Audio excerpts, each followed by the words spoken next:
तरी तुम्ही एवढे इंटरव्ह्यू देताय आणि त्यात तुम्ही हा वेळ काढला त्याबद्दल पहिले तर खूप खूप धन्यवाद.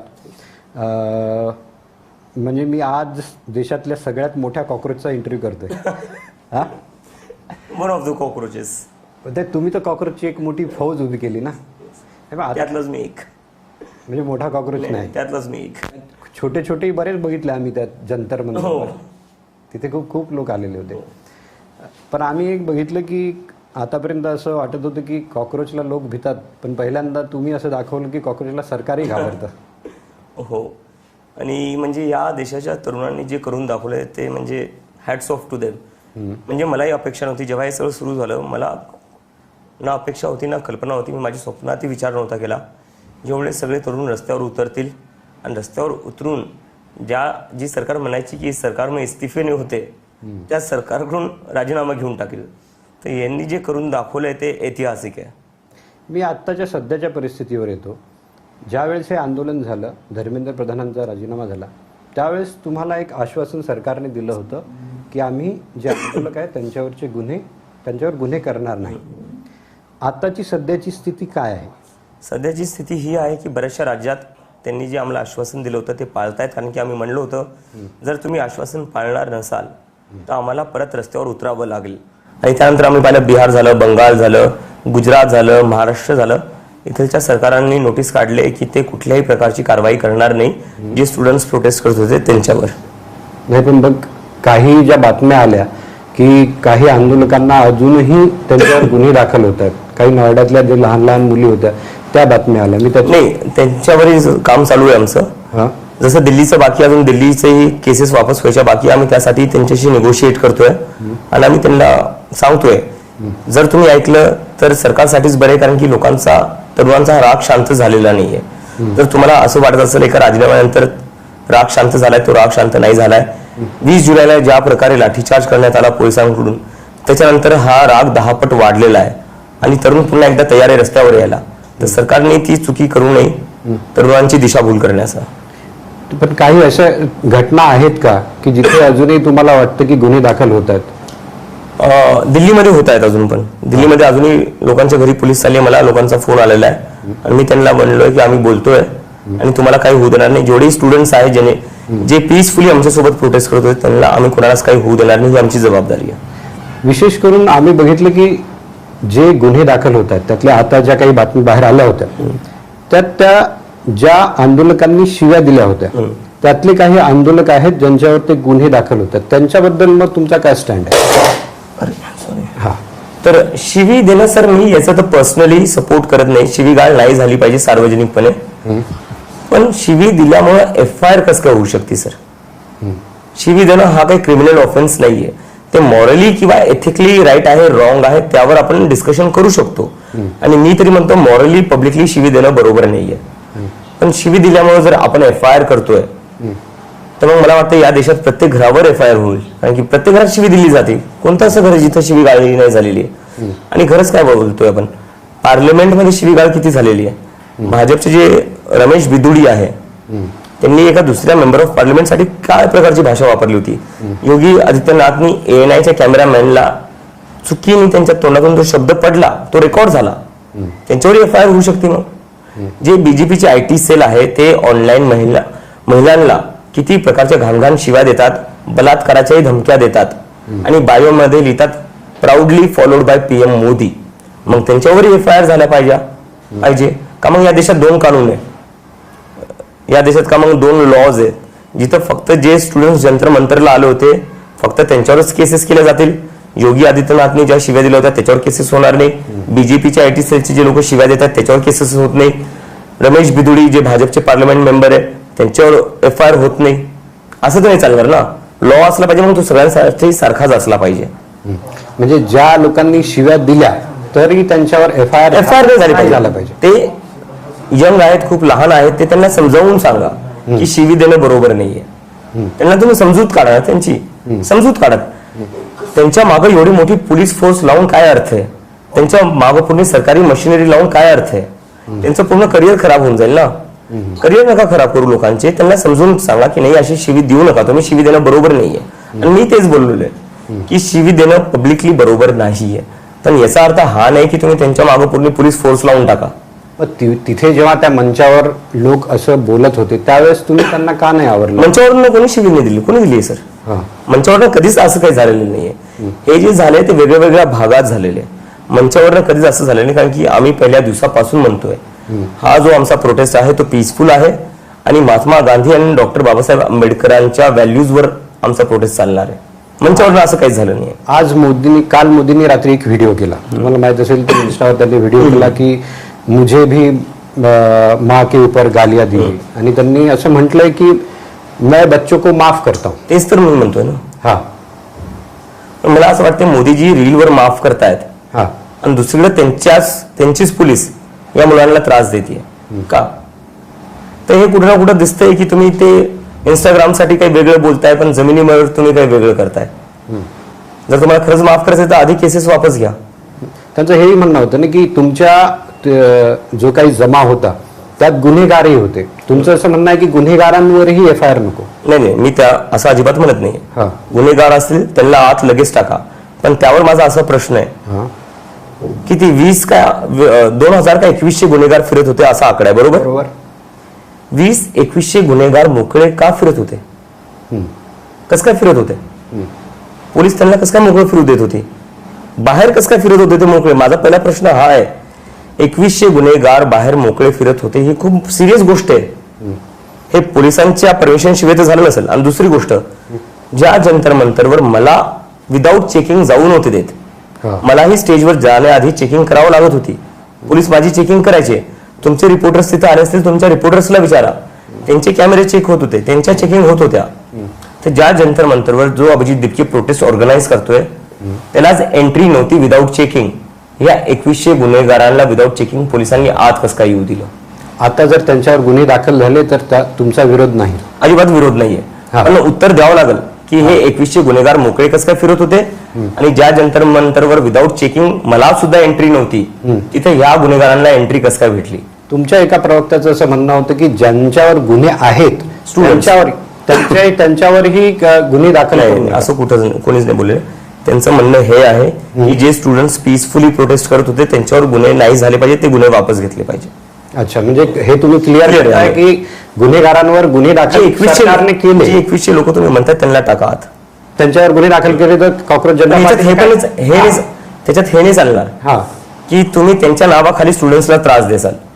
ऐशी घोष नावाची जी स्टुडंट ऍक्टिव्हिस्ट आहे तिला 2021च्या कोणत्या इश्यू मध्ये हे लोक आत करायला बघत होते. आता कोर्टाने थांबवलंय ते. तर तुम्ही हे नाही करू शकत की गुन्हेगारांचं नाव घेऊन तुम्ही स्टुडंट्सला हॅरॅस करसाल, हे नाही चालणार. म्हणजे तुम्ही इथे दोन गोष्टी क्लिअर करताय की ज्यांनी शिव्या दिल्या त्यांच्यावर FIR नाही, त्यांची समजूत काढा. चुकीचं शिवी नाही दिली पाहिजे, त्यांची समजूत काढा. आणि दुसरं जे खरोखर गुन्हेगार आहेत त्यांच्यावर सरकार गुन्हे दाखल करू शकतं. येस. आता मी येतो 20 तारखेवर, कारण की 20 तारखेला जे काही झालं, लाठीचार्ज झाला, बऱ्याच गोष्टी घडल्या, त्याचे अनेक व्हर्जन आहेत, वेगवेगळे व्हर्जन आहेत. तुमचे काही आरोप आहेत, त्यांचं काही वेगळं म्हणणं आहे. नेमकं त्यावेळेस काय झालं होतं? म्हणजे ज्यावेळेस वांगचूक यांना घेऊन गेले तुम्ही तिथे नव्हते? येस. जेव्हा वांगचूक सरांना उचलून नेण्यात आलं तेव्हा म्हणजे सकाळचे 6:30 वाजले होते. 6:30 वाजता आम्ही दोघं उठलो, स्टेजवर थोडा डिस्कस करत होतो की 20 तारखेचा जो मोर्चा आहे तो किती लोक येतील, कशा प्रकारे करायचा. आणि अर्ध्या तासाच्या डिस्कशन नंतर मी सरांना बोललो, सर मी जातो आता, आंघोळ करून येतो, कारण की तो माझा रुटीन होता. मी जंतर मंतरवर झोपायचो आणि सकाळी 7 वाजता मी आंघोळीला माझ्या मित्राच्या घरी जायचो. आणि पोलिसांनी तीच संधी पाहिली. जेव्हा मी 7 वाजता मित्राच्या घरी निघालो, पोलीस आत घुसली, सरांना उचलून नेण्यात आलं. मी माझ्या मित्राच्या घरी पोहोचलो, मला लगेच कॉल आला सरांना उचलून नेत आहे. तर मी लगेच ब्रश माझा तसाच फेकून खाली आलो आणि मी माझ्या गाडीकडे जात होतो जंतर मंतरकडे निघण्यासाठी. दिल्ली पोलीसचे 5-6 लोक आले. त्यांनी मला पकडलं, मला मारहाण केली.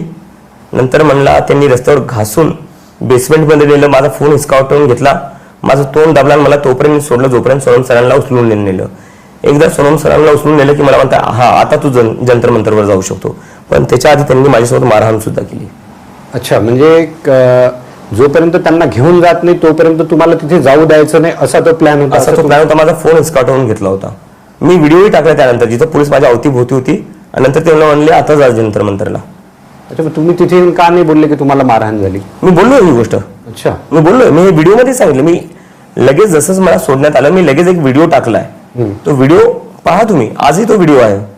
तिथून तुम्ही गेले, मग तिथून तुमचं आंदोलन सुरू झालं, संसदेकडे मार्च सुरू झालं. नाही ते 20 तारखेला झालं, हे सगळं 16 मी तारखेला. 20च सांगतो, हा.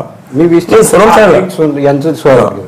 तुम्ही जेव्हा संसदेकडे निघाले होते, ज्या दिवशी लाठीचार्ज झाला मी त्या दिवशीच बोललो होता, त्या दिवशी तुम्ही मध्येच आंदोलन का थांबवलं की आता नाही इथे एक पुढे जाऊ देऊ नका आंदोलन? नाही ते हे झालं, आम्ही मार्च सुरू केला. हा, आम्ही जसाच मार्च सुरू केला पोलिसांनी काही न बघता लाठीचार्ज केला. माझ्या डोळ्यासमोर एका 12 वर्षाच्या मुलीचं डोकं फोडण्यात आलं. माझ्या डोळ्यासमोर 17-18 वर्षाच्या मुलींचे, एक male police officer Sandeep Lamba, त्यांनी गळे पकडले मुलींचे. आणि माझ्यासमोर लोकांचे हात तुटले, पाय तुटले. माझ्याकडून ते सर बघवलं नाही गेलं. मी तो मार्च थांबवल्यामुळं माझे सपोर्टर्सही नाराज झाले की तू मार्च का थांबवला, आम्ही आज आमचं डोकं फोडून घेण्यासाठी तयार आहे, तू चल आम्ही येऊ, आम्ही जाऊ, मार खाऊ पण आम्ही समोर जाऊ. पण मी त्यांना म्हणलं, पोलिसला जे पोलीस लाठीचार्ज करते त्यावरनं एकंदरीत असं दिसून येते पोलिसला वरतून क्लिअर ऑर्डर्स आहेत की आज स्टुडंटचा जीव गेला तरी चालेल, पण या लोकांना आज इतकं मारायचंय की हे याच्यानंतर रस्त्यावर कधीच उतरले नाही पाहिजे. हा क्लिअर मेसेज पोलिसला द्यायचा होता. त्याच्याशिवाय पोलीस काय अशी मारहाण करेल? जेव्हा कुठली पॉलिटिकल पार्टी प्रोटेस्ट करते तेव्हा पोलीस त्यांच्यावर वॉटर कॅनन गन्स यूज करते. ह्या स्टुडंट्सवर तुम्ही लाठी चार्ज केला आणि त्या लाठींमध्ये खिळे होते, पेलेट गन्स वापरल्या, ज्याच्यामुळे काही मुलं आजही हॉस्पिटलमध्ये त्यांच्या डोळ्याची विजन जाऊ शकते. मुलींना डोकं फोडण्यात आलं, त्यांचे कपडे फाडून पोलिसांनी मारले, मेल पोलीस ऑफिसर्सने. जेव्हा हे सगळं माझ्या डोळ्यासमोर होत होतं, हे मी पहिल्यांदा बघत होतो सर. मी आयुष्यात आंदोलन नाही केली एवढी, हे पहिल्यांदा माझ्या डोळ्यासमोर होत होतं, ते माझ्याकडून बघवल्याने गेलं. पण असं तर नाही ना की संसदेत लोक घुसण्याचा प्रयत्न करत होते? मला तर आयडियाच नव्हती, त्यामुळे असं त्यांना हा निर्णय घ्यावा लागला. नाही मला तर आयडियाच नव्हती, कारण की तिथं जॅमर्स लावलेले होते. तर जंतर मंतरच्या बाहेर काय चालू होतं याची मला कल्पनाच नव्हती. पोलिसांनी जॅमर्स लावलेले होते, मराठी मीडियावाले काही तिथे होते. मी त्यांना म्हणत होतो तुम्ही दाखवा इथं काय होतंय. ते म्हणत होते आम्ही दाखवायचा प्रयत्न करतोय पण जॅमर्समुळे आमची फीडच नाही चालली आहे. तर जॅमर्स लावल्यामुळे बाहेर काय चालू होतं याची मला कल्पनाच नव्हती. आणि हे सगळं यांनी सुनियोजितपणे केलेलं होतं. जॅमर्स मुद्दामून लावले होते कारण की मी कम्युनिकेट नाही करू शकत. जॅमर्स नव्हते लागले कारण की मला नव्हतं कळलं पाहिजे किती गर्दी आली किती गर्दी नाही. मला जर कळलं असतं एवढी गर्दी आली त्याच दिवशी राजीनामा घेतला असता आम्ही. पण लोक संसदेपर्यंत पोहोचले होते हे दिसत होतं व्हिज्युअल मध्ये की मला कसं नाही आम्ही बघत होतो तेव्हा मी हे बोलतोय की त्यांचाही तो व्हर्जन आहे ना की लोक जर संसदेत पोहोचले असतं आम्ही काय केलं असतं, त्यामुळे लाठीचार्ज करावा लागला. जंतर मंतरला काय कारण मग लाठीचार्ज करायचं? इथं तर आम्ही केरला हाऊस जवळच थांबलो, तिथं कशासाठी लाठीचार्ज केला? तिथं कशासाठी पेलेट गन्स वापरले तुम्ही? क्लिअर इन्स्ट्रक्शन्स होते, या मुलांना इतकं मारा की उद्या यांची हिंमत नाही झाली पाहिजे सरकारला प्रश्न विचारायची. मुलांना घाबरवण्यासाठी त्यांना एक मेसेज द्यायचा होता की याच्या पुढे कोणाची हिंमत नाही झाली पाहिजे नरेंद्र मोदी किंवा बीजेपी सरकारच्या विरोधात प्रदर्शन करायची. या मेसेजसाठी इतका घाण प्रकारचा लाठीचार्ज झालेला आहे. हे सगळं आंदोलन चिघळलं ते लाठीचार्जमुळेच. येस, पण ते सरकारने हा विचार केला असेल ना की लाठीचार्ज केला तर हे आंदोलन चिघळेल, याची त्यांनाही कल्पना होती. त्यांना वाटलं लोक घाबरून घरी जातील. हा, त्यांना जे वाटलं लोक घाबरून घरी जातील, आंदोलन इथंच संपून जाईल. कारण की त्यांना वाटलं लहान पोरे लाठ्यांसमोर हे काय टिकणार नाही. पण हे चुकले ते इथे. त्या लाठीचार्जमुळे आमचं आंदोलन अजून मोठं झालं. पण असं तर नाही की सरकारला वाटलं की यामुळे अराजकता निर्माण होईल, संसदेत घुसले तर नेपाळ आणि बांगलादेश सारखं होईल? मला जर वाटतंय ना 20 तारखेला आम्ही सिद्ध करून दाखवलेलं आहे की नेपाळ आणि बांगलादेश सारखं या देशात कधी होणार नाही. एवढी सगळी गर्दी आली होती सर, शक्य नव्हतं का? होतं शक्य. थांबलो ना मी. मला जिथं दिसलं पोलीस लाठीचार्ज करतीये आणि पब्लिक म्हणत होती आम्ही लाठ्या खाऊन पण आम्ही पुढे जाऊ, थांबलो मी. मी म्हणलं आपला देश जो आहे तो बाबासाहेब आंबेडकरांच्या रस्त्यावर चालणारा देश आहे, महात्मा गांधीच्या रस्त्यावर चालणारा देश आहे. आणि महात्मा गांधींनी जे केलं असतं मीही तेच केलं. मला जसंच दिसलं लहान मुलींना मारण्यात येते पोलिसांकडून, मी म्हणलं मी हे बघू शकत नाही. मला नाही पाहिजे आज कोणाचा कोणत्या एखाद्या स्टुडंटचा जीव गेला, हे मला चालणार नाही. सरकारकडून तर ऑर्डर होते मारा यांना, जीव गेला तरी चालेल. पण आम्ही थांबलो सर. आम्हाला जर ते करायचं असतं तर आम्ही खूप आधी करून बसलो असतो. खूप पब्लिक आलेली होती, पण आम्हाला ते करायचं नाही.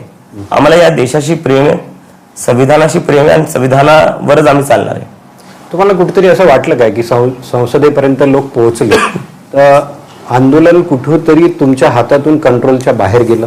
नाही, मला तर कल्पनाच नव्हती. मी जसं म्हणलं, मला रात्री 10 वाजता कळालं की जंतर मंतरच्या बाहेरही खूप पब्लिक आहे, तोपर्यंत मलाही माहिती नव्हतं.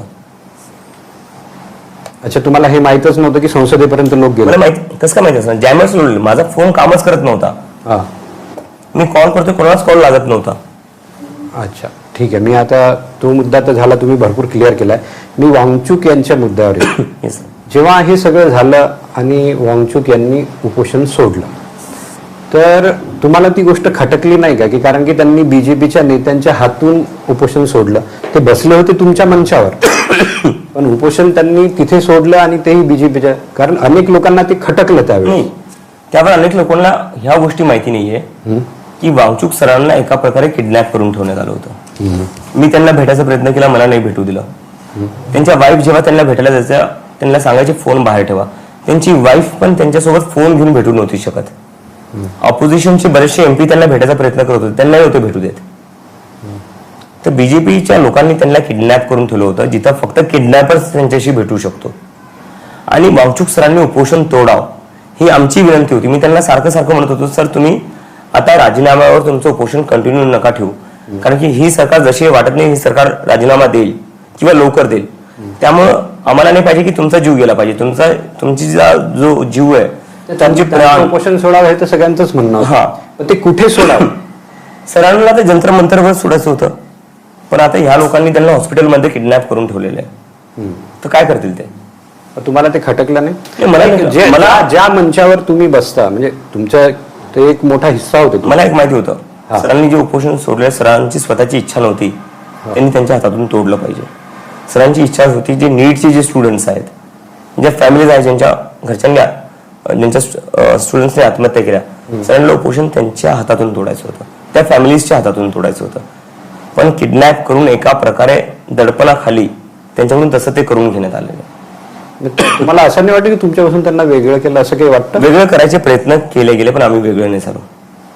प्रयत्न झाले. कारण की तुमचं ज्यावेळेस आंदोलन चालू होतं त्यावेळेस पॅरल तिकडे राहुल गांधीचं एक आंदोलन चालू होतं. ते खूप सगळे प्रयत्न करण्यात आले, पण तरीही असे सगळे प्रयत्न फेल झालेत. आणि शेवटी राजीनामा भेटला. आणि 12 वर्षाच्या इतिहासात जी सरकार म्हणायची सरकार में इस्तीफे नाही होते, त्यांच्याकडून इस्तीफा घेऊन दाखवला. तुम्ही इस्तीफा घेऊन दाखवला, ती गोष्ट खरी आहे. पण जे मी पॅरल आंदोलन आहे राहुल गांधीचं, ते आम्ही तिथे बघितलं. सोनम वांगचुक यांच्या ज्या पत्नी आहेत त्यांनी त्या आंदोलनावर टीका केली. होतं तर तुमचं आणि त्यांचा उद्देश सेम. नाही, मी तेच म्हणतोय, जे लोक याच्यावर आंदोलन करत होते, कुठेही करू द्या, आम्ही तेच म्हणतो की बऱ्याचशा सगळ्याच लोकांनी याच्यावर आंदोलन केलं पाहिजे आपल्या आपल्या प्रकारे. त्यात राहुल गांधींनी केलं, उद्धव ठाकरेंनी मुंबईत केलं, तर ज्यांनी केलं, आमचा त्यांच्या विरोधात काहीच नाहीये. सगळ्या लोकांनी याच्यावर आंदोलन केलं पाहिजे होतं. आम्ही आधीपासून हेच म्हणत होतो, आणि ज्याला ज्या प्रकारे जमेल त्या प्रकारे आंदोलन त्यांनी केलं. तुमच्या तिथे उद्धव ठाकरे आले, शरद पवार आले, केजरीवाल पण आले, पण राहुल गांधी नाही आले. नाही, पण काँग्रेसचे पवन खेडा आले होते आणि ते बोलले की मला राहुल गांधींनी पाठवलेलं आहे. अच्छा, म्हणजे राहुल गांधींशी तुमचं काही बोलणं झालं? माझं बोलणं नाही झालं. पवन खेडा बोलले की मी काँग्रेस पार्टीतर्फे आलो आणि राहुल गांधींनी मला पाठवलं. अच्छा, म्हणजे त्यांचं समर्थन होतं. येस. आणि त्यांचं जे आंदोलन होतं त्याला तुमचं समर्थन होतं? हा, त्यांचं जे काही डिमांड, एकच मुद्दा होता ना, तर साहजिकच आहे ती गोष्ट. कारण की बऱ्याच लोकांचं असं मत होतं की तुमचं आंदोलन काँग्रेसनं हायजॅक तर नाही केलं? आमचं जे आंदोलन होतं ते फक्त एका ऑर्गनायझेशनने हायजॅक केलं, आणि ती आहे या देशाची जेनझी. आणि हे आंदोलन त्यांनी हायजॅक केलं, आणि त्यांनी हायजॅक करून हे आंदोलन इतकं मोठं करून टाकलं की त्याच्या पुढे सरकारलाही झुकावं लागलं. आता धर्मेंद्र प्रधान यांचा राजीनामा झाला, पण त्याच्यावर तुम्ही समाधानी आहे का? नाही, समाधानी तर आम्ही नाहीये त्यावर. राजीनामा एक सुरुवात होती अकाउंटेबिलिटी वापस आणण्यासाठी. त्याच्याने एक अकाउंटेबिलिटीचं जे कल्चर आहे आपल्या देशातून गायब झालं होतं. हे जे म्हणायचे हे सरकार में इस्तीफे नाही होते, ते अहंकाराने म्हणायचे. तो अहंकार काढणं गरजेचं होतं आणि अकाउंटेबिलिटी आणणं गरजेची होती. त्याची सुरुवात आम्ही केलेली आहे, आणि आता सुरुवात झालेली आहे. आता अजून भरपूर गोष्टी आहेत ज्याच्यावर आम्ही काम करू हळूहळू. काय काय गोष्टी आहेत? आता काय एक E20 पार्टी पण आली, त्याला तुमचं समर्थन आहे का, किंवा तुमच्याच लोकांची ती पार्टी आहे? E20चा जो मुद्दा आहे त्याच्यावर आमचं नक्की समर्थन असणार आहे.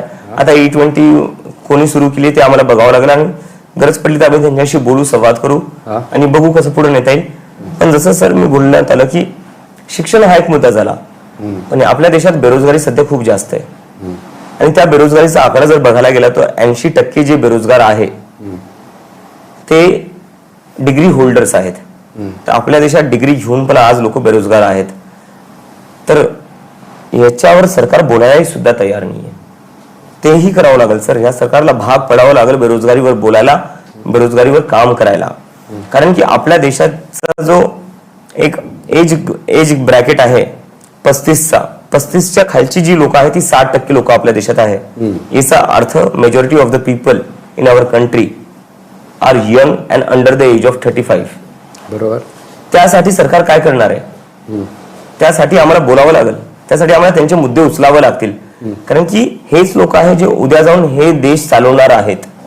आणि जर ह्याच लोकांसाठी तुम्ही काही करणार नसाल, त्यांच्यासाठी तुम्ही काही बोलणार नसाल, तर मग हे लोक रस्त्यावर उतरतील आणि मग असंच आज प्रधानांचा राजीनामा घेतला, उद्या दुसरं कोणाचा घेतील. प्रधानांचा राजीनामा का झाला? म्हणजे त्या दिवशी असं वाटत होतं की त्यांचा राजीनामाच होणार नाहीये, म्हणजे ते आंदोलन चाललंय. मलाही तसंच वाटत होतं. हा, सगळ्यांनाच वाटत होतं की त्यांचा. पण त्याच्या मागे तुम्हाला काय वाटतं की नेमकं काय कारण असावं की प्रधानांचा अचानक राजीनामा झाला? 20 जुलैला जे झालं त्याच्यानंतर हे आंदोलन जे आहे ते खूप मोठं झालं. ते अभिजित दीपके पेक्षा मोठं झालं, सोनम वांगचूक पेक्षा मोठं झालं, CJP पेक्षा मोठं झालं. आणि तसंच झालं पाहिजे. कुठली पब्लिक मुव्हमेंट आहे ती कधीच एका ऑर्गनायझेशन सोबत लिमिटेड नसली पाहिजे. ती पब्लिक मुव्हमेंट मोठी बनलीच पाहिजे आणि ती तेव्हाच मोठी होऊ शकते जेव्हा पब्लिक स्वतःहून एक समजेल की नाही यार ही मुव्हमेंट माझी आहे. 20 जुलैला जो लाठीचार्ज केला लहान मुलांवर, त्यानंतर या देशात प्रत्येकाला वाटलं की नाही आता आम्हाला रस्त्यावर उतरणं गरजेचं आहे. आणि जेव्हा सरकारला दिसलं की नाही आता देशाच्या कोपऱ्यात लोक रस्त्यावर उतरतायत, लोकांना कळलं जर आता सरकारला कळलं जर आता प्रधानचा राजीनामा नाही घेतला तर उद्या हे पंतप्रधानाचा राजीनामा मागतील. त्याच्यामुळे प्रधानांचा राजीनामा झाला. अच्छा, म्हणजे त्यांचं तर म्हणणं आहे की तसं काही नाही आहे, काही अराजक तत्वांनी हे पुढे घेऊन जाऊ नये त्यासाठी आम्ही राजीनामा दिला की हे पुढे वाढू नये आणि अराजकता वाढू नये. एकंदरीत असंच त्यांच्या राजीनाम्याचा अर्थ होता. हे तर म्हणजे बोलायच्या गोष्टी झाल्या ना. खरं कारण हेच आहे. 20 जुलैला जी गर्दी आली जंतर मंतरवर आणि लाठीचार्ज नंतर ती गर्दी दुप्पट तिप्पट वाढली. ती गर्दी पाहून सरकारला कळलेला लोकांचा मूड आपल्या विरोधात आहे. आणि आताही जर आपण लोकांचं नाही ऐकलं तर उद्या हे लोक येणाऱ्या इलेक्शन मध्ये सरकार बदलून टाकतील. त्यावेळेस तुम्हाला एक फोन आला होता आणि तुम्ही काहीतरी असं फोन ऐकला आणि जोरात वी आर डन इट असं केलं. कोणाचा फोन होता? ते आमचीच एक टीम मेंबर होती रत्ना. ती जंतर मंतरवर नव्हती तर तिचं इंटरनेट चालत होतं, माझं इंटरनेट चालत नव्हतं. अच्छा. तर मला खूप लोक म्हणत होते राजीनामा झाला. मी म्हणलं यार ट्विटर उघडा बघा कन्फर्म आहे का. तर आमचं कोणाचंच इंटरनेट चालत नव्हतं. तर मग रत्ना बाहेर होती जंतर मंतरच्या, तर तिला मी फोन केला, म्हणलं सांग मला काय. माझा भरोसा नाही बसत आहे. मला खूप रिपोर्टर्स येऊन सांगतायत पण मला आज सध्या रिपोर्टर्सवरही भरोसा नाही, कारण की यांचे सूत्र थ्रू येत आहेत सोर्सेस. तर ती म्हणली नाही कन्फर्म आहे, कन्फर्म झालेला आहे, त्यांनी राजीनामा दिलेला आहे. आणि तेव्हा जो मोकळा श्वास मी काढला एक, म्हणलं finally we have done it. ठीक आहे. आता तुम्ही एक थोड्या वेळापूर्वी बेरोजगारीचा मुद्दा काढला, तर आता जसं तुम्ही कॉक्रोच जनता पार्टी काढली, तर तशी काय मग ती बेरोजगार पार्टी राहील की फक्त मुद्दे तुम्ही घेत राहणार? नाही, आम्ही ट्राय करू की आम्ही जे मुद्दे येतील त्यांच्यावर काही ना काही आमच्याकडून प्रयत्न करू, सगळं करायचं, त्याच्यावर काम करायचं. पण मला एक असं वाटतं युरोपात डेमोक्रेसी बद्दल मी वाचलेलं आहे त्याच्यावरनं, डेमोक्रेसीमध्ये कधीच एका पार्टीकडे, एका माणसाकडे, एका ऑर्गनायझेशनकडे सोल्युशन नसतात. आणि जो कोणी माणूस तुम्हाला सांगेल की मी एकटा सगळं ठीक करेल तो माणूस खोटं बोलतो. त्यामुळं गरज आहे कॉक्रोच जनता पार्टी सारखी अजूनही मुवमेंट बनायची. गरज आहे अजूनही सोनम वांगचूक पुढे यायची. गरज आहे जसं जेनझी पुढे आला तसे जे वयस्कर लोक आहेत त्यांनी पुढे आलं पाहिजे. तेही वोट करतात ना, तेही याचा भाग आहे. तर जोपर्यंत आपण सगळे ऍज कलेक्टिव्हली काम नाही करणार as an aware citizen, as a responsible citizen, तोपर्यंत मला नाही वाटत आपण काही मेजर चेंज करू शकतो. जर आपल्या देशात खरंच मेजर चेंज करायचा आहे तर एक कॉक्रोच जनता पार्टी करू नाही शकत, अभिजित दीपके करू नाही शकत. त्यासाठी आपल्या सगळ्यांना एक जागरूक नागरिक बनावं लागेल, तेव्हाच ते शक्य आहे. कारण की आता बरेचसे लोक हा प्रश्न विचारतात ना, म्हणजे आता मी बरेच तुमचे इंटरव्ह्यू बघितले की तुम्ही राजकारणात जाणार नाही, म्हणजे नाही मी कधीच नाही बोललोय. म्हणजे तुम्ही राजकारणात जाणार नाही, मी बोललोच नाही. हा, मी हे बोलतोय की आमची जी मुवमेंट आहे ती एक पब्लिक मुवमेंट असणार आहे, जी पॉलिटिकल इश्यूज वर काम करेल. पॉलिटिकल पार्टी आम्ही बनवतोय हे मी कुठेच नाही बोललोय. नाही म्हणजे तुम्ही स्वतः राजकारणात जाणार नाही असंच बोलला ना तुम्ही. हा, मी yes. तेच बोलतो अच्छा. तुम्ही Okay. मी ते बोलतोय म्हणजे तुमचे पुढे की फक्त चळवळ वेगवेगळ्या विषयावर चळवळ तुम्ही करत राहणार. येस. आंदोलन येस. तुम्ही करत राहणार. आंदोलन करत राहू, जिथं डायलॉगनी गोष्टी होतील तिथे डायलॉगनी करायला बघू. आणि एक खूप चांगली गोष्ट होती, सौरभ दास आता 27 वर्षाचा झालाय. हा 27 वर्षाचा मुलगा केंद्रीय मंत्र्यांसोबत निगोशिएट करतोय. हा देशाच्या इतिहासात मला तरी नाही वाटत असं कधीच झालेलं आहे. हे देशाच्या लोकशाहीसाठी खूप मोठा मोमेंट होता. इथे एक 27 वर्षाचा मुलगा केंद्रीय मंत्र्यांसोबत बसून निगोशिएट करतो की हे रिफॉर्म झाले पाहिजे, हा राजीनामा झाला पाहिजे. पण अभिजित, तुम्हाला नाही वाटत की आता तुम्हाला जरा कॉक्रोच जनता पार्टीला एवढं समर्थन मिळालं, नीटचा इश्यू होता, सगळा इश्यू होता, पण इतर गोष्टीवरही तुम्हाला ते समर्थन मिळेल का असं तुम्हाला वाटतं का? म्हणजे वेगवेगळ्या चळवळी तुम्ही करून. नाही सर, मी म्हणजे असं गृहीत धरून चालणार नाही की दरवेळेस आम्हाला असं समर्थन भेटेल. मी ते कुठंच गृहीत धरणार नाहीये. पण आम्ही आमच्याकडून पूर्णपणे प्रयत्न करू, इमानदारीने मुद्द्यांवर काम करायचं आणि जेवढं we can stay true to the cause as much as possible आम्ही त्याचा पूर्ण प्रयत्न करू. बाकी लोकांच्या हातात आहे. जर त्यांना खरंच वाटलं आम्ही मुद्द्यांवर खरंच इमानदारीने काम करतोय तर ते सोबत येतील. जर त्यांना कुठं वाटलं की नाही आता आम्ही आधीसारखे नाही राहिलो तर आमच्या मागं नाही येणार. आणि ते तसंच असलं पाहिजे. एका डेमोक्रेसीमध्ये खूप गरजेचं आहे, जेव्हा कोणी मुद्द्यांपेक्षा दूर भटकेल त्याच्या मागं लोक नाही निघाले पाहिजे. उद्या जर जाऊन मी ते केलं तर उद्या माझ्या मागं लोकांनी नाही आलं पाहिजे. तुम्ही जर राजकारणात गेले तर नाही आलं पाहिजे. नाही, ते लोकांवर आहे. जर लोकांना पटत असेल मी राजकारणात आलो पाहिजे तर ते सोबत येतील. जर त्यांना नसेल पटत तर नाही येणार. कारण की मागे असं आंदोलन झालंय 2011ला अण्णा आंदोलन झालं होतं, ते मी होतो तिथे. ते एक आम्ही आंदोलन बघितलं, त्यामुळे सरकार बदललं. येस. एक हे जेनझीचं पहिल्यांदा आपल्या देशात जेनझीचं हे पहिलं आंदोलन आहे. त्यानंतर तुम्हाला असं वाटतं काय की लोकांनी सरकारही बदलावं? ते लोक ठरवतील सर. मी एकटा कसं काय सांगू? लोक ठरवतील. जर लोकांना वाटलं सरकार ऐकत नाहीये, सरकार सुधरत नाहीये तर येणाऱ्या निवडणुकीत ते बदलून टाकतील. बघा कसं आहे आणि सरकार बदलणं काही वाईट नाहीये. हा एका लोकशाहीसाठी सरकार बदलत राहणं खूप गरजेचं आहे. कारण की जेव्हा एक सरकार खूप काळासाठी राहती तेव्हा ती सरकार अहंकारी होऊन जाते. हा एक तुमचा पॉलिटिकल स्टँड आहे की सरकार बदललं पाहिजे. बघा तुम्ही आता मी म्हणतो लोकशाहीसाठी चांगलं आहे. हा सरकार का नाही बदलली पाहिजे? हा कारण की कुठली एका पार्टीची किंवा कुठल्याही एकच सरकार असावी हे लोकशाहीसाठी चांगलं नाही. म्हणजे तुम्ही कुठल्याही पॉलिटिकल सायन्सच्या स्टुडंटला विचारा, ओके, सरकार बदलत राहणं हे लोकशाहीसाठी चांगले. तसेच नरेंद्र मोदी आले ना. नरेंद्र मोदी सरकार बदलल्यामुळे झाले, त्याच्यात वाईट काय? म्हणजे आता 2029 येत आहे, त्यावेळेस 2011 नंतर 2014 आलं होतं, आता 2029 येत आहे. लोकांचं लक्ष असेल तुमच्यावर की तुम्ही काय पॉलिटिकल स्टँड घेता. तर तुमचा काही पॉलिटिकल स्टँड आहे का? म्हणजे आता तसा तुम्ही काही विचार केलाय का? आमचा पॉलिटिकल स्टँड क्लिअर आहे की जे कोणी पॉलिटिशियन्स असतील, जे कोणी सरकारमध्ये सुद्धा बसलेले असतील त्यांनी लोकांना इग्नोर करू नये. जर तुम्ही लोकांना इग्नोर करसाल तर हे लोक रस्त्यावर येतील आणि स्वतःची मुवमेंट तयार करतील आणि तुम्हाला भाग पाडतील. आज यांनी एज्युकेशनच्या मुद्द्यावर भाग पाडले, उद्या तो मुद्दा बेरोजगारी असू शकतो, उद्या तो मुद्दा अर्थव्यवस्थेचा असू शकतो, उद्या तो मुद्दा हेल्थकेअरचा असू शकतो, कुठलाही मुद्दा असू शकतो. लोकांना इग्नोर करू नका. एका लोकशाहीमध्ये जेव्हा जेव्हा तुम्ही लोकांना इग्नोर करसाल तेव्हा लोक तुम्हाला धडा शिकवतील. कसं आहे माहिती आहे का की आता जेनजी जे आहेत, आता असं सगळे समजतात की जेनजीचं समर्थन तुम्हाला आहे. जेनजी पॉप्युलेशन जर देशात बघितली तर 2029 पर्यंत जवळपास 38 कोटी पर्यंत जाईल आणि ते मिलेनियल उलट 36 पर्यंत जातात, 35-36. तर या देशात सर्वात मोठी पॉप्युलेशन जी असेल ती 29 ती जेनजी असेल. त्यामुळे तुमच्या पॉलिटिकल स्टँडवर सगळ्यांचं लक्ष असेल की या लोकांनी काय करायचं. आणि त्यामुळे सरकार मागं सरकली आणि राजीनामा घेतलाय.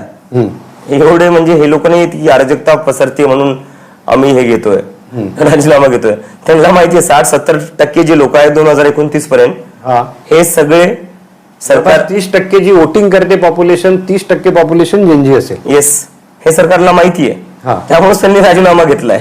सरकारला वोटचीच भाषा समजते. नाही ते सरकारला माहित आहे, पण लोकांचं लक्ष तुमच्या पॉलिटिकल स्टँड कडे असेल ना. कसं आमचा जो पॉलिटिकल स्टँड असेल, जेनजी आहे, आमचा जो पॉलिटिकल स्टँड असेल तो सरकारच्या बाजूने नसेल, अपोजिशनच्या बाजूने नसेल, तो डेमोक्रेसी कशी स्ट्रेंथन करता येईल त्या बाजूने असेल.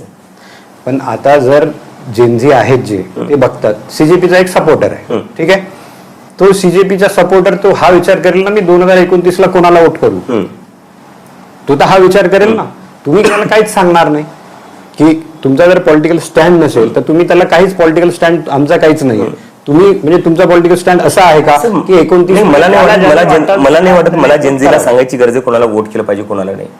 आपण ना मला वाटतं सारखी सारखी तीच चुकी करतोय आपण. जेनझीला खूप कमी समजतोय आपण. असं आपल्याला वाटतं की हे जेनझी सिरियस नाहीये, यांना पॉलिटिक्स समजत नाही किंवा यांच्यात ती विचार करायची शक्ती नाहीये. ही जेनझी खूप स्मार्ट आहे सर. तर ते स्वतः ठरवतील कोणाला वोट करायचं कोणाला नाही. म्हणजे तुम्ही पॉलिटिकल स्टँड काही घेणार नाही, एकही पॉलिटिकल स्टँड तुम्ही घेणार नाही. तेव्हा इलेक्शन आल्यावर बघू तेव्हा काय मुद्दे असतील काय असतील. कारण की आता जो मुद्दा आहे SIR चा किंवा वोट डिलिशनचा तो खूप मोठा मुद्दा आहे. तुम्ही म्हणजे तो तुमचा ऑप्शन ओपन आहे. हा असणारच ओपन. त्यावेळेस तुम्ही पॉलिटिकल स्टँड घेऊ शकता. तेव्हा पॉलिटिकल स्टँड घेऊ. जर तेव्हा सरकारने काही असं चुकीच्या गोष्टी केल्या तर आम्हाला सांगावं लागेल की सरकार चुकीचं करते आणि या विरोधात लोकांनी बोललं पाहिजे. पण वोट कोणी कोणाला करायचं हे लोक स्वतः इंडिपेंडेंटली डिसाईड करतील. आम्ही नाही सांगणार कोणी कोणाला वोट करायचं आणि ते सांगितलंही नाही पाहिजे. Let the people decide. जसं कसं आहे 2011 अण्णांचं आंदोलन झालं, त्यातून आम आदमी पार्टी बाहेर आली. तर लोकांना वाटतं ना की याच्यातून आता तुम्ही बोलता तुम्ही राजकारणात नाही जाणार, पण तुमच्या याचं नाव आहे CJP, कॉक्रोच जनता पार्टी. ते तर आम्ही मजाकमध्ये सुरू केलं. तेव्हा कुठं माहिती होतं सर एवढं सगळं होणार आहे. तेव्हा जर माहिती असलं तर पार्टी शब्द वापरलाच नसता. कसं समजा 15 मेला सूर्यकांत आणि मी USA मध्ये बसलेलो होतो. हा त्या दिवशी कसं डोक्यात आलं की अशी म्हणजे तुम्ही 16 मेला की 17 मेला 16 मेला तुम्ही पेज सुरू केलंय ना कॉक्रोच जनता पार्टी. काय क्लिक झालं की मी अशी पार्टी तयार केली? सर तुम्ही मला माझे जर तुम्ही जुने ट्विट्स पाहिले असतील ना सर, तर मी पॉलिटिकल सटायर खूप करायचो. पॉलिटिकल कॉमेंट्री पॉलिटिकल सटायर मी ट्विटरवर माझ्या खूप करायचो. तर ही काय पहिल्यांदा नव्हतं की जेव्हा मी पॉलिटिकल सटायर केलेलं आहे. कॉक्रोच हा शब्द मी पहिल्यांदा वापरला कारण याचा की चीफ जस्टिस ऑफ इंडिया जे आहे त्यांनी तो शब्द वापरला आणि त्यांनी कम्पेअर केलं की आजचे जे युवा आहेत ते बेरोजगार आहेत, शिकलेले नाहीयेत, आळशी आहेत, यांच्याकडे काम धंदे नाहीयेत, म्हणून हे काय करतात हे सोशल मीडियावर फक्त सरकारला आणि सिस्टमला शिव्या द्यायचं काम करतात. तर मी आश्चर्यचकित झालो. म्हणलं यार त्यावेळेस तुम्ही बोस्टनला होतो मी. म्हणलं चीफ जस्टिस ऑफ इंडिया आहेत, आपलं जे संविधान आहे त्याचे रक्षक आहेत. संविधानाचे रक्षक म्हणजे फ्रीडम ऑफ एक्सप्रेशनचे रक्षक. आणि फ्रीडम ऑफ एक्सप्रेशन म्हणजे तुम्ही टीका करा सरकारवर सिस्टमवर, आणि तेच चीफ जस्टिस ऑफ इंडिया कसं काय म्हणू शकतात, इन्सल्ट करू शकतात मुलांची टीका करण्यासाठी. तर ते मला पटलं नाही. त्यामुळे मी म्हणलं what if all cockroaches come together, हा माझा पहिला ट्विट होता. What if all cockroaches come together. आणि त्याच्यावर तो ट्विट थोडा व्हायरल झाला. त्यानंतर मला वाटलं की ठीक आहे एक खुराफात अजून करू की आज आम्ही कॉक्रोच जनता पार्टी सुरू करतोय. या पार्टीमध्ये सामील होण्यासाठी तुमचे 4 क्रायटेरिया असले पाहिजे. तुम्ही बेरोजगार असले पाहिजे, तुम्ही आळशी असले पाहिजे, तुम्ही ऑनलाईन सतत ऑनलाईन असले पाहिजे, आणि तुम्हाला टीका करता आली पाहिजे. तर कुठं ना कुठं मजाक मध्ये का होत नाही, ती लोकांची इमॅजिनेशन कॅच झाली आणि त्याच्यामुळे लोक एकदम जुडले गेले. पण मला कुठंच माहिती नव्हतं एवढं सगळं होणार आहे. पेज होतं, तुम्ही त्या पेजवर धर्मेंद्र प्रधान दाखवलं, सगळे कॉक्रोचेस एकत्र. ते खरं झालं. पण ते आम्ही 15 दिवसानंतर क्रिएट केलं ते. कारण 15 दिवसानंतर आम्हाला कळालं, कारण की मी लोकांशी बोलत होतो की तुम्ही का फॉलो केले, कोणते मुद्दे आहे जे तुम्हाला सगळ्यात जास्त अफेक्ट करताय. तेव्हा लोकांनी मला सांगितलं की यार एज्युकेशन एक गोष्ट आहे, आणि त्यात बऱ्याचशा नीटच्या मुलांशी माझा डायलॉग झाला, कन्व्हर्सेशन झालं, आणि त्यांनी सांगितलं की यार तुम्ही ना नीटचा मुद्दा उचला, आणि मग तिथून आम्ही सुरुवात केली. आता गृहराज्यमंत्री पंकज भोर बोलले की याच्यात काही अकाउंट्सची जी आहे ती तपासणी आम्ही सुरू केलेली आहे, म्हणजे विदेशी फंडिंग. आता तुम्ही बोलले मी अमेरिकेत होतो म्हणून त्यांना असं वाटतं का की याच्यात विदेशी फंडिंग आहे? विदेशी फंडिंग जर असेल किंवा विदेशावरून कंट्रोल होत असेल तर गृहमंत्र्यांचं फेलियर याच्यात, ते हस्तांनी कसं काय असं झालं. आणि दुसरं मी विदेशात होतो पण मी इंडियन पासपोर्टवरच होतो ना. मी थोडी ना म्हणजे दुसऱ्या कंट्रीचा पासपोर्ट घेतलेला होता, मी इंडियन पासपोर्टवरच होतो. हे आरोप पण होत आहे. तुम्ही इन्व्हेस्टिगेशन करा ना. 2 महिने झाले आज, तुम्ही इन्व्हेस्टिगेशन करा. तुम्ही कधीपर्यंत आरोपवर आरोप लावणार आहे? आता तुम्ही जे मी राजकारणाचं बोललो तसं जर ही जी मुलं आहेत त्या मुलांचं काही येतं की त्यांच्यावरचे गुन्हे यांनी मागे काही नाही घेतले, तर ते हेच आंदोलन पुन्हा उभं राहील का जंतर मंतरवर? गरज पडली तर येस, गरज पडली तर आम्ही पुन्हा रस्त्यावर उतरू, जर सरकार जर अशी स्टुडंट्सला तंग करत राहिली तर. एक आणि अभिजित बरोबर तुमच्या बरोबर एक बोलायचं होतं की लोकांना असं वाटतं की अभिजित दिपके आहे कोण, म्हणजे त्याचं शिक्षण कुठे झालंय, तो राहिलाय कुठे, तो अमेरिकेला कसं गेला, बऱ्याच लोकांना ही उत्सुकता आहे. सो माझा जन्म आणि माझी स्कूलिंग सगळी छत्रपती संभाजीनगरमध्ये झालेली आहे. शाळेत असताना मी क्रिकेट टीमचा कॅप्टन होतो. मला क्रिकेट खूप आवडायचं आणि त्यामुळेच मी क्रिकेट टीममध्ये गेलो स्कूलच्या माझ्या, आणि त्याचा मी कॅप्टनही होतो. त्यानंतर मी काही वर्ष प्रोफेशनली क्रिकेट खेळायचाही प्रयत्न केला. डिव्हिजनल लेवल, डिस्ट्रिक्ट लेवलपर्यंत मी खेळलो. अच्छा. आणि पण तेच जसं प्रत्येक घरचे म्हणतात मिडल क्लास की प्रत्येक मुलगा तेंडुलकर नसतो होत, तसे माझ्या घरचे मला बोलले की प्रत्येक मुलगा तेंडुलकर नसतो होत, शिक्षणाचं बघ, तिथूनच आपलं घर पुढे झालं आणि तिथूनच तू काही कमवशील ज्याच्याने तुझं घर, तुझी लाईफ स्टेबल होईल. तर मग शिक्षणाकडे पाहिलं. मग पुण्यात गेलो शिकायला. पुण्यात माझं शिक्षण झालं. पुण्यात गेले होते? पुण्यात माझं शिक्षण झालं. अंडर ग्रॅज्युएशन माझं पुण्यात झालं. त्यानंतर त्याच दरम्यान मला एक इंटर्नशिपची ऑफर दिसली आम आदमी पार्टीकडून. त्यात मी अप्लाय केलं आणि त्या इंटर्नशिप नंतर मी त्यांच्यासोबत काम केलं 1-2 वर्ष. 2020 ते 23च्या काळापर्यंत. पण आम आदमी पार्टीत तुम्ही का काम केलं, म्हणजे असं काय वाटलं? कारण की ते एज्युकेशन आणि हेल्थकेअर मॉडेल जो होता ना त्यांचा, मला ते खूप आवडलेलं. की मला असं वाटलं, दिल्लीचा जो मॉडेल होता, कारण की तेव्हा मी पाहिलं की ज्या सरकारी शाळा त्यांनी बनवल्या होत्या खूप चांगल्या होत्या आणि जाती धर्माचं राजकारण न करता शिक्षण आणि हेल्थकेअरवर राजकारण होतं. ते मला आयडिया खूप आवडली मला ती. त्यामुळे वाटलं नाही यार इथं काहीतरी आपण केलं पाहिजे. आणि मग दिल्लीत मी 2-3 वर्ष काम केलं. पण त्यानंतर एक असं झालं की यार पैसे तर तेवढे भेटत नाही मला, माझं घर काही चालणार नाही यातून. मग कुठे ना कुठे वाटलं की it's time to take the next step. आणि काय ना सर, औरंगाबादमध्ये वाढलो. औरंगाबादमध्ये वाढताना नेहमी असं वाटलं की आपलं फ्युचर काय असणार आहे, कंपनीमध्ये जॉब करणं. कारण की औरंगाबादमध्ये जेवढे मुलं शिकतात, आमची स्वप्न खूप छोटी असतात सर. जे मुलं मुंबई आणि दिल्लीमध्ये वाढतात किंवा पुण्यामध्ये वाढतात त्यांची स्वप्न मोठी असतात. पण औरंगाबादमध्ये वाढणारे आताच मला माहिती नाही, पण मी आता जवळपास 10 वर्ष झाले ना त्या गोष्टीला. 10 वर्षाच्या आधीचं औरंगाबाद जे होतं ते खूप वेगळं होतं. जास्तीत जास्त काय इंजिनियर होशील, डॉक्टर होशील, त्यापेक्षा मोठी स्वप्न नव्हती. आणि माझी तीच स्वप्न की जास्तीत जास्त काय इंजिनिअरिंग किंवा डॉक्टर. म्हणजे आम आदमी पार्टी कशासाठी सोडली की तिथे? नाही, मी त्याच्यावरच येतोय. तर लहानपणी औरंगाबादच्या मुलांची स्वप्न काही मोठी नव्हती तेवढी तेव्हा, तशी माझी काही मोठी स्वप्न नव्हती. पण पुण्याला गेल्यावर एक एक्सपोजर भेटलं मला. तिथून मला कळलं की नाही यार अजून थोडं वरती एम आपण करू शकतो. मग तिथून मी आम आदमी पार्टीसाठीच्या इंटर्नशिपसाठी अप्लाय केला. मी तर कधी औरंगाबादमध्ये असताना मी आयुष्यात विचार नव्हता केला मी दिल्लीला कधी जाईल. पण पुण्यात गेल्यावर मला वाटलं नाही यार दिल्लीला जाऊ शकतो आपण. दिल्लीला गेलो, तिथं काम केलं. तिथं काम करताना बरेचसे माझे मित्र असे बनले जे बाहेरून शिकून आलेले होते किंवा बाहेर शिकायला जाणार होते विदेशात. तर मग असं वाटलं यार हे लोक जाऊ शकतात तर मी जाऊ शकतो. ते एक्सपोजर भेटल्याचा डिफरन्स असतो ना सर. औरंगाबादमध्ये राहिला असतो ते एक्सपोजर मला कधी भेटलं नसतं. मला कधी आयुष्यात वाटलं नसतं की मी दिल्लीला जाऊ शकतो किंवा दिल्लीवरनं USA ला जाऊ शकतो.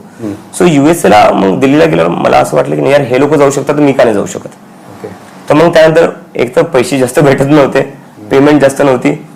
तर मग असं वाटलं मला की कुठं ना कुठं आता आपण स्वतःच्या लाईफचं थोडं पाहिलं पाहिजे आणि घरच्याकडून पण थोडं होतं की नाही यार आता थोडं एक चांगला जॉब बघ जिथे एक पेमेंट चांगली येईल किंवा मग विदेशात शिकायला जाता. मग मी बाहेर शिकायला गेलो. स्कॉलरशिप भेटली मला बॉस्टन युनिव्हर्सिटीकडून. थोडंफार लोन पण काढावं लागलं आणि त्यावर मग मी बॉस्टन युनिव्हर्सिटीमध्ये शिकायला गेलो आणि 2 वर्ष मी USA मध्येच होतो. आणि त्याच्यानंतर एक कॉकरोच जनता पार्टी नावाची गोष्ट तयार झाली आणि त्यामुळे मी वापस आलो. आता आम आदमी पार्टीशी काही संबंध नाही? काही संबंध नाही. तुमच्या कॉकरोच जनता पार्टीचाही काही संबंध नाही? काही संबंध नाही. माझे खूप मित्र आहेत आम आदमी पार्टीमध्ये, त्या मित्रांशी मी कॉन्टॅक्ट मध्ये आहे. पण माझा बाकी पार्टीमध्ये काही संबंध नाही. ते 2022 नंतर संपलो. आता एक सुजात आंबेडकरांनी एक आरोप लावला तुमच्यावर की तुम्ही RSSचे, म्हणजे लोकांना असं वाटतं की यांच्या मागे कोणीतरी आहे. या सगळ्या एकटा अभिजित दिपके काही करू शकत नाही असं सगळ्यांना वाटतं. या सगळ्या लोकांना मला म्हणायचं तुम्ही एकत्र बसा, तुम्ही ठरवा माझ्या मागे कोण आहे, मी कोणाची बी टीम आहे. हा तेच तुम्ही एकत्र बसून ठरवा, मग मला सांगा, मग त्याच्यानंतर मी उत्तर देतो. आता एक शेवटाकडे तुम्ही तुमच्या कॉकरोच जनता पार्टीचा इन्क्लिनेशन कोणत्या राजकीय पक्षाकडे आहे का? कोणताच नाही. म्हणजे कोणत्याच नाही. नाही. ना भारतीय जनता पक्ष ना काँग्रेस, म्हणजे कोणत्याही कोणताच नाही. त्यामुळे तुम्ही जर जेनजीला सांगायचं असेल तर तुमच्या समर्थकांना सांगायचं असेल तर तुम्ही काय सांगणार? Be independent. हा, स्वतः इंडिपेंडेंट राहा. राजकीय लोकांमध्ये तुम्ही स्वतःची हिरो बघू नका. Be your on hero. जेव्हा तुम्ही लोकांना स्वतःपेक्षा मोठं बनवतात तेव्हा ते लोक तुमची इज्जत करत नाही आणि त्याचं कारणीभूत तुम्ही स्वतः आहे. जर तुम्ही स्वतःच त्यांच्यासमोर स्वतःची इज्जत ठेवणार नाही, तुम्ही त्यांना स्वतःपेक्षा मोठं बनवसाल तर ते तुमची काय इज्जत करतील. So be your on hero. Cricketers असो, बॉलिवूडचे सेलिब्रिटीज असो किंवा पॉलिटिशियन्स असो, त्यांच्यामध्ये हिरो बघणं सोडून द्या. आपण आता एवढा इंटरव्ह्यू केला, या याच्यातून काही गोष्टी ज्या समोर आल्या कारण लोकांचं तुमच्याकडे लक्ष आहे की तुम्ही पुढे काय करणार, तर ते असं येते की तुम्ही फक्त चळवळी सुरू ठेवणार. सध्या कुठल्याही पॉलिटिकल पार्टीकडे तुमचं इन्क्लिनेशन नाही. बरोबर. तुमचा पॉलिटिकल स्टँड सध्या नाही आहे, पण तो एक ऑप्शन तुम्ही ओपन ठेवलेला आहे. बरोबर ना? येस. की तो ऑप्शन तुम्ही आता 29 साठी आता युपीचेही 27ला युपीचेही निवडणुका आहेत, तर तो एक अभिजित दिपकेने ऑप्शन ओपन ठेवलाय की ते पॉलिटिकल स्टँड पुढे काहीतरी कारण की आम्हाला पॉलिटिकल स्टँड घ्यावंच लागेल, कारण की आम्ही लढतो कोणाबद्दल आहे, जे लोक पॉलिटिक्स मध्ये आहे, त्यामुळे आम्हाला तो घ्यावाच लागणार आहे. कारण की राजकारण सगळीकडेच आहे ना, प्रत्येक गोष्टीत राजकारण आहे, त्यामुळे तुम्ही राजकारणाशिवाय राहू शकत नाही. राहूच नाही शकत. आपण गाडीत पेट्रोल टाकतो, त्या पेट्रोलचे प्राइसेस कोण डिसाईड करते? राजकारणीच करतायत. टूथब्रश आपण घरात ब्रश करतो, त्या टूथपेस्टची प्राइस कोण डिसाईड करते? राजकारणीच करतायत. बरोबर. Everything is political. जे लोक म्हणतात आय एम ए पॉलिटिकल, तुम्ही ए पॉलिटिकल नाहीये, तुम्ही इग्नोरंट आहे. तुमच्या मोबाईलचा जो रिचार्ज आहे, मग असं होईल की सध्या तुम्ही इग्नोरंट, तुम्ही बोलता मी नाही, मी म्हणतोय I am political. I am political, मी क्लिअरली बोलतोय. You have to take stand. I will take a political stand. Dharmendra प्रधानच्या ह्याच्यात आम्ही पॉलिटिकल स्टँड घेतला. तर आमचा जे काही मुद्द्यांनुसार आमचा पॉलिटिकल स्टँड असणार आहे. We can not afford to say that we are a political. म्हणजे पुढे तुम्ही 29 पर्यंत हा ऑप्शन ओपन ठेवलाय की तुम्ही एक पॉलिटिकल स्टँड घेऊ शकता. आणि तो पॉलिटिकल स्टँड सर मुद्द्यांवर असेल आमचा. That is more important. आणि तो मुद्द्यांवरच असला पाहिजे. तो असा नसेल की तुम्ही म्हणजे तुम्ही आमचे समर्थक आहे तर तुम्ही या पार्टीला वोट द्या किंवा एक्झॅक्टली. तो मुद्द्यांवर आमचा पॉलिटिकल स्टँड असेल. पण तो मुद्द्यांवर असेल तर हे सरकार जर त्या मुद्द्याला तयार नसेल तर तो त्या सरकारच्या विरोधात झाला. मग ते सरकारला ठरवायचं आहे. आता मी काय करू शकतो त्याच्यात? ठीक आहे, तुम्ही खूप म्हणजे एवढ्या हाताला सलाईन लागलेला आहे. नाही, त्या सलाईनमुळे मला थोडी एनर्जी भेटली बोलायची. नाही तर तुम्ही आले होते घरी भेटायला तेव्हा मी झोपून होतो. येस. ठीक आहे, तुमच्या फ्युचरसाठी शुभेच्छा. Thank you sir. आणि खूप खूप धन्यवाद, तुम्ही आम्हाला वेळ दिला. Thank you sir. Thank you. Thank you Abhijit.